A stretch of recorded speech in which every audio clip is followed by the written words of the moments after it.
coming to sila Shazilina Mamoy cha kalongkal katika sa turhi Eldorado tini O kanun ko harsa takya Mangay tuwang na'y sina O kanun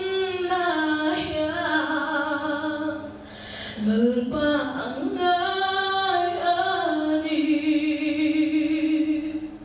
Itilaw suanun Agimo Kasingkong ko haraya Ansoy nilaw ramdua Eldorado